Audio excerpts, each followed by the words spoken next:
हिंदी व्याकरण संज्ञा से संबंधित प्रश्न पूछे जाते हैं प्रतियोगी परीक्षाओं में। तो जितने भी महत्वपूर्ण प्रश्न हैं उसको इस वीडियो में लिया गया है, तो आप लोग ध्यान से सुनिएगा। पहला प्रश्न है, आपका घर जिस शहर में है उस शहर का नाम संज्ञा का कौन सा भेद सूचित करता है। ठीक है, तो आप जिस शहर में अभी रह रहे हैं वो शहर संज्ञा का कौन सा भेद सूचित करता है, आपको ये बताना है। संज्ञा किसे कहते हैं ये सब तो आपको पता ही है। किसी भी व्यक्ति, वस्तु, स्थान या प्राणी आदि के नाम को क्या कहा जाता है, संज्ञा। ठीक है, संज्ञा के 5 भेद हैं, व्यक्तिवाचक, जातिवाचक, भाववाचक, द्रव्यवाचक और समूहवाचक। ठीक है, तो उन 5 में से आपका जो शहर का नाम है वो कौन सा भेद सूचित करता है, आपको ये बताना है। अब देखिए, शहर जो शब्द है, ठीक है, शहर शब्द क्या है, जातिवाचक। लेकिन आपके शहर का, आपके राज्य का कोई ना कोई नाम होगा, आप जिस भी शहर में रह रहे हैं या राज्य में, तो वो नाम क्या बताता है, शहर शब्द, देश शब्द, ये सब क्या है, जातिवाचक। लेकिन आप कहाँ रह रहे हैं, अयोध्या में रह रहे हैं, अहमदाबाद में रह रहे हैं, जो भी शहर में रह रहे हैं आप, मेरठ में रह रहे हैं, ठीक है, तो ये सब जो शहर के नाम हैं ये व्यक्तिवाचक संज्ञा में आएंगे, जातिवाचक में आएंगे, या समूहवाचक में आएंगे, या भाववाचक में आएंगे। तो ये जो आपके शहर का जो भी नाम है तो किस में आएगा, व्यक्तिवाचक संज्ञा में। याद रखिएगा, शहर और देश, राज्य, ये सारे शब्द जातिवाचक हैं, जबकि उनके नाम मतलब राज्य के नाम, जैसे गुजरात हो गया, उत्तर प्रदेश हो गया, महाराष्ट्र हो गया, दिल्ली हो गया, देश भारत देश, नेपाल, चीन, पाकिस्तान, ऑस्ट्रेलिया, कनाडा, ये सब क्या है, व्यक्तिवाचक में आएंगे। लेकिन देश शब्द किस में आएगा, जातिवाचक में। शहर शब्द किस में आएगा, जातिवाचक में। अहमदाबाद शहर अगर बोला जाए, अहमदाबाद, मैं अहमदाबाद शहर में रहती हूँ। रोहन कह रहा है मैं अयोध्या में रहता हूँ। सीमा कह रही है मैं मेरठ में रहती हूँ। ठीक है, कोई बोल रहा है मैं लखनऊ में रहता हूँ, कोई बोल रहा है मैं जामनगर में रहता हूँ। तो ये किस में आएगा, ये शहर के नाम जो हैं वो सभी व्यक्तिवाचक संज्ञा में आएंगे, ये याद रखना है आप लोगों को। अगला प्रश्न, निम्न विकल्पों में से उस विकल्प का चयन कीजिए जो दिए गए वाक्य के अनुसार सही संज्ञा पदबंध का विकल्प हो। क्या पूछा गया है, सही संज्ञा पदबंध का विकल्प हो। 4 ताकतवर लोग उस अलमारी को उठा पाए। ताकतवर लोग उस अलमारी को, अब देखिए पदबंध किसे कहते हैं सबको पता है, जो भी शब्द समूह होते हैं जो पूर्ण रूप से अर्थ व्यक्त नहीं करते। वाक्य पूर्ण रूप से अर्थ व्यक्त करता है, लेकिन पदबंध उन पद समूह, वो पद समूह है जो पूर्ण रूप से वाक्य को, अर्थ को प्रदर्शित नहीं करता है। ठीक है, उसे संज्ञा पदबंध, विशेषण, क्रिया विशेषण आदि पदबंध होते हैं। अब हमें इसमें यह बताना है कि संज्ञा पदबंध कौन सा है। 4 ताकतवर लोग उस अलमारी को उठा पाए। ताकतवर लोग उस अलमारी को उठा पाए, सी उठा पाए, या डी 4 ताकतवर लोग। तो सही उत्तर यहाँ पे आएगा 4 ताकतवर लोग जो हैं ये संज्ञा पदबंध हैं। ठीक है, बड़े बड़ाई ना करे, बड़े ना बोले बोल, रहीमन हीरा कब कहे, लाख टके का मोल। रहीम द्वारा लिखित इन पंक्तियों में बड़े शब्द का प्रयोग जिस रूप में हुआ है वह है विशेषण, संज्ञा, सर्वनाम, क्रिया विशेषण। तो यहाँ पे सही उत्तर क्या आएगा, बड़े बड़ाई ना करे, बड़े ना बोले बोल, रहीमन हीरा कब कहे, लाख टके। अब देखिए, बड़े बड़ाई ना करे, इसका भाव अगर हम समझेंगे उस हिसाब से इसमें क्या आएगा, विशेषण, संज्ञा, सर्वनाम या क्रिया विशेषण। तो सही उत्तर यहाँ पे आएगा संज्ञा। इस प्रकार के प्रश्न भी परीक्षा में पूछे जाते हैं। अगला प्रश्न, द्वार द्वार भटकना में प्रयुक्त द्विरुक्ति द्वार द्वार है। पारस्परिक संबंध बताने के अर्थ में, अतिशयत प्रकट बताने के अर्थ में, भेद बताने के अर्थ में, समग्रता प्रकट करने के अर्थ में। तो सही उत्तर यहां आएगा समग्रता प्रकट करने के अर्थ में। ठीक है, निम्नलिखित वाक्य के अनुसार संज्ञा उपवाक्य का विकल्प बताइए। दीपक ने कहा कि वह कल नहीं आ सकता। दीपक ने कहा कि वह कल नहीं आ सकता। कि वह कल नहीं आ सकता, बी दीपक ने कहा, सी कि वह कल और डी दीपक। तो सही उत्तर यहाँ आएगा दीपक ने कहा। अब देखिए यहाँ पे ध्यान रखिएगा, जब भी इस प्रकार के प्रश्न पूछे जाए तो की जो होती है ना, की के पहले वाला, ह्रस्व की के पहले वाला जो शब्द समूह होगा, जो पदबंध होगा, वो अधिकतर संज्ञा पदबंध में ही या संज्ञा उपवाक्य में ही आएगा। ठीक है, संज्ञा उपवाक्य में आएगा, ये याद रखना है आपको। संज्ञाओं के साथ आने वाली विभक्तियों को क्या कहा जाता है? अब देखिए, संज्ञा के साथ विभक्ति लगती है, सर्वनाम के साथ लगती है, तो संज्ञाओं के साथ आने वाली विभक्तियों को क्या कहा जाता है? विलिष्ट, संलिष्ट, श्लिष्ट, उपर्युक्त में से कोई नहीं। तो सही उत्तर यहाँ पे क्या आएगा? विलिष्ट। देखिए, जो सर्वनाम के साथ लगती है उन्हें संलिष्ट कहा जाता है। सर्वनाम के साथ विभक्ति ने, को, ये सब जो है ना वो साथ में लगती है। उसने, उसने, अब देखिए उसने में क्या ये विभक्ति साथ में लग गई। ठीक है, लेकिन जब भी संज्ञा शब्द का प्रयोग किया जाता है तो विभक्ति अलग लिखी जाती है। जैसे मोहन, मोहन, अब इसमें विभक्ति ने जो है वो अलग लिखा जाएगा, ना कि इसके साथ में जोड़कर। ठीक है, तो संज्ञा के साथ हमेशा विभक्ति अलग लिखी जाती है, सर्वनाम के साथ जोड़कर लिखी जाती है। और जो संज्ञा के साथ विभक्ति जोड़कर लिखी जाती है उसे कहा जाता है विलिष्ट, और सर्वनाम के साथ जो लगती है उसे बोला जाता है संलिष्ट, मतलब साथ में। हमारे देश में जयचंदों की कमी नहीं है में जयचंदो संज्ञा के किस भेद के अंतर्गत आता है? अब यहां देखिए, जयचंदो वाक्य के आधार पर हमें देखना है, वो जो शब्द प्रयोग किया गया है उसके हिसाब से नहीं।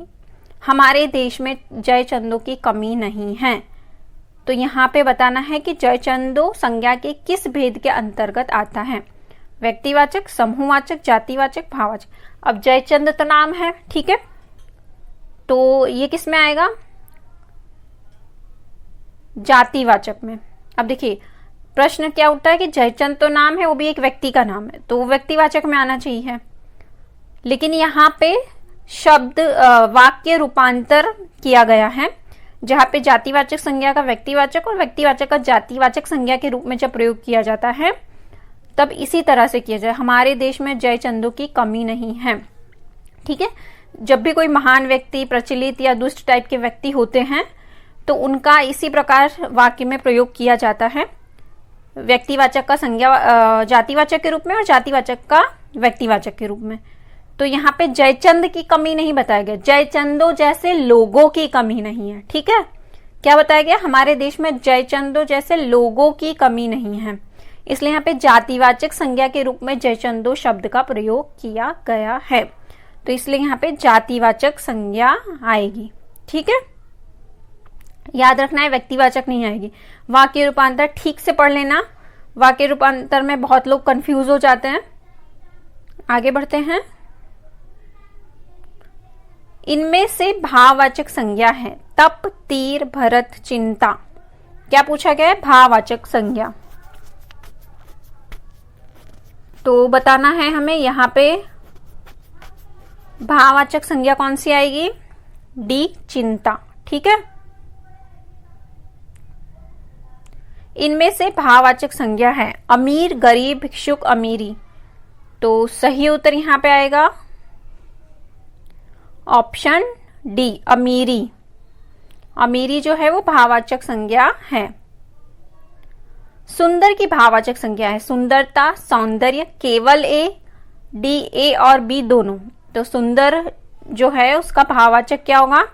ए और बी दोनों। ठीक है, ए और बी दोनों ही सुंदर के भाववाचक हैं, सुंदरता और सौंदर्य।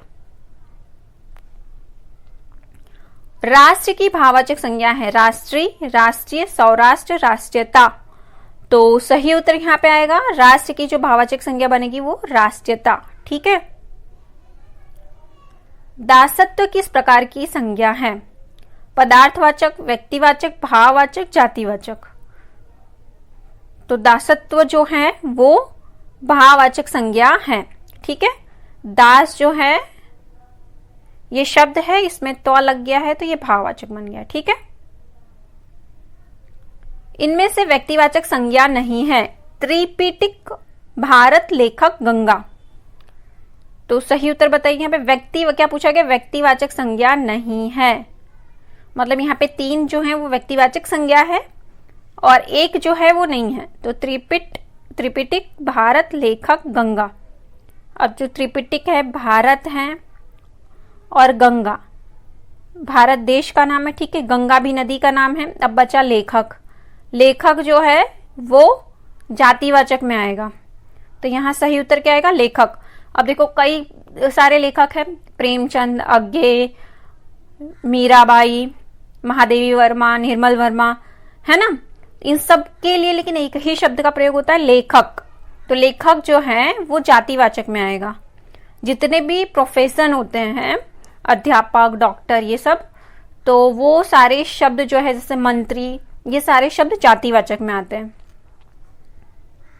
हम अगला प्रश्न देखते हैं। आज गणित के अध्यापक ने कक्षा नहीं ली।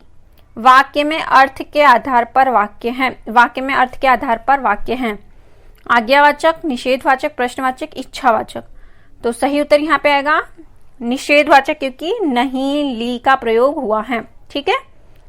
निषेध, जहां भी निषेध है वहां निषेधवाचक आ जाएगा। निम्न विकल्पों में से उस विकल्प का चयन कीजिए जो समूहवाचक संज्ञा का सही विकल्प है। भीड़, मीठा, दूध, पर्वत। मीठा क्या है, दूध, पर्वत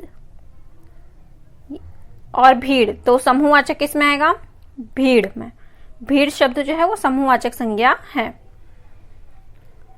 अध्यापक में कौन सी संज्ञा है, भाववाचक, जातिवाचक, व्यक्तिवाचक या फिर समूहवाचक। तो अध्यापक देखिए, एक सभी जितने भी अध्यापक हैं उनको अध्यापक कहा जाता है, ठीक है। तो हमने यहाँ पे किसी एक अध्यापक का नाम तो लिया नहीं है, तो ये क्या आएगा, जातिवाचक संज्ञा में। ऑप्शन बी यहाँ सही होगा। रोहन को देखकर मुझे अपने बचपन की याद आ गई। इस वाक्य में बचपन शब्द कौन सी संज्ञा है, जातिवाचक, व्यक्तिवाचक, समूहवाचक या भाववाचक। तो सही उत्तर यहाँ आएगा ऑप्शन डी, भाववाचक, ठीक है। बचपन शब्द जो है वो भाववाचक संज्ञा है। गांधी ने अहिंसा का मार्ग दर्शाया। वाक्य में गांधी शब्द कौन सी संज्ञा है, गांधी ने अहिंसा का मार्ग दर्शाया। वाक्य में गांधी शब्द कौन सी संज्ञा है, जातिवाचक, व्यक्तिवाचक, भाववाचक या समूहवाचक। तो सही उत्तर यहाँ आएगा व्यक्तिवाचक। अब देखिए गांधी जो शब्द है वो जातिवाचक शब्द है ना, लेकिन यहाँ पे व्यक्तिवाचक संज्ञा के रूप में प्रयोग किया गया है। गांधी ने अहिंसा, अब हम जब भी ये वाक्य बोलेंगे तो हमारे मन में किसी एक का चित्र बन जाएगा, वो है महात्मा गांधी, ठीक है। तो जब कोई फेमस व्यक्ति होता है, प्रसिद्ध व्यक्ति होता है, फिर वो चाहे नकारात्मक रूप से प्रसिद्ध हो चाहे सकारात्मक रूप से, ठीक है। तो जब उनका प्रयोग किया जाता है तो वो व्यक्तिवाचक का जातिवाचक के रूप में और जातिवाचक का व्यक्तिवाचक के रूप में प्रयोग किया जाता है। तो यहाँ पे गांधी ने अहिंसा का मार्ग दर्शाया। अब मन में प्रश्न आएगा कौन से गांधी ने, लेकिन क्योंकि गांधी जी बहुत फेमस हैं, प्रसिद्ध हैं, तो हमारे मन में महात्मा गांधी का चित्र बन जाता है, ठीक है। तो यहाँ पे जातिवाचक संज्ञा का व्यक्तिवाचक संज्ञा के रूप में प्रयोग हुआ है, इसलिए गांधी शब्द जो है वो किस में आएगा, गांधी ने अहिंसा का मार्ग दर्शाया, व्यक्तिवाचक संज्ञा, ठीक है। अब ये शब्द देख के गांधी, अरे गांधी तो सरनेम में तो जातिवाचक में आना चाहिए, ये गलती मत करना, वाक्य को पढ़ना अच्छे से। तो यहाँ पे गांधी शब्द जो है वो व्यक्तिवाचक संज्ञा है। कमरे में अनाज का ढेर रखा है। वाक्य में ढेर शब्द कौन सी संज्ञा है, समूहवाचक, व्यक्तिवाचक, जातिवाचक, भाववाचक। तो ढेर शब्द जो जितने भी ढेर, भीड़, सेना, कक्षा, झुंड, ये सब शब्द आते हैं वो किस में आएंगे, समूहवाचक में। तो ये समूहवाचक संज्ञा है।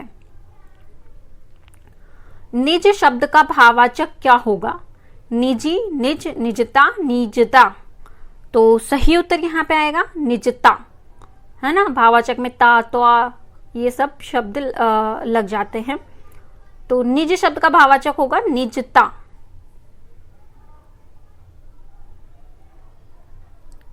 आज की वीडियो कंप्लीट हुई। तो वीडियो अगर आप लोगों को अच्छी लगी हो तो वीडियो को लाइक, शेयर और सब्सक्राइब कर लीजिएगा। वीडियो देखने के लिए धन्यवाद।